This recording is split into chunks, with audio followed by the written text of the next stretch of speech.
نفسي أسألك سؤال، يا ترى لو ملاك من السماء أو الرب نفسه ظهر لك كده وقال لك اسأل تحب أديلك إيه؟ أعمل لك إيه؟ يا ترى هتطلب إيه؟ عارف اللي عايز أقوله لك النهاردة؟ في يوم من الأيام الرب بنفسه تراءى لسليمان وكان لسه شاب صغير 15-16 سنة في بداية الملك بتاعه.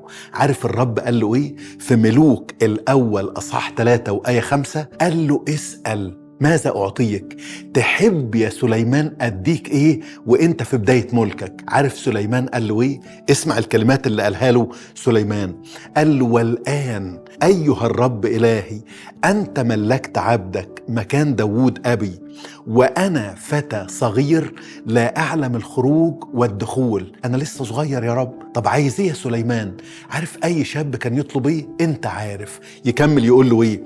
اعطي عبدك قلبا فهيما لأحكم على شعبك وأميز بين الخير والشر. يا رب أنا مش طالب غير حاجة واحدة، اديني قلب فهيم بصدق. قعدت أدور على كلمة فهيم دي في اللغة العبرية. عارف الجذر بتاعها معناه إيه؟ عارف كلمة فهيم يعني إيه؟ يعني اديني قلب يعرف يسمعك يا رب، مش بس يسمعك وينفذ ويطيع كلامك. عارف دي أجمل طلبة وأتمنى النهاردة تطلبها. انسى كل شيء، قول له يا رب اديني قلب يحبك، قلب يخافك، قلب يعرف يميز بين الأبيض والأسود، الصح والغلط، وأختار الصح وأعيش الصح. عارف الرب يقول ايه؟ بص يقول ايه؟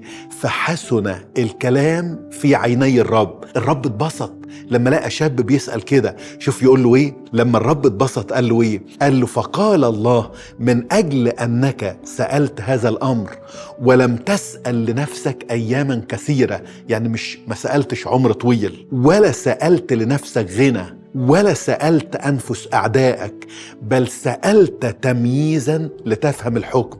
عارف الرب يقول له إيه؟ يقول له هديك اللي انت سألته وهديك غنى وكرامة اللي انت ما سألتوش. اوعى تفكر لما ما تطلبش منه هو هينساك. اللي عايز أشجعك عليه النهاردة قول له يا رب اديني قلب فهيم يعرف يسمعك ويطيعك. عارف الملكة فيكتوريا يوم تجليسها على العرش في إنجلترا طلبت من اللورد ميلبورن، قالت له اقرا لي النص ده، وخدته شعار لكل فترة ملكها. عارف الرئيس الأمريكي القديم هاري ترومان يوم تنصيبه على كرسي رئاسة أمريكا طلب برضو من القسيس اللي هيصلي له يقرا النص ده كشعار ليه، وده خلى كل الشعب يتعاطف معاه. أتمنى تقول له النهاردة اديني قلبا فهيما والرب معك.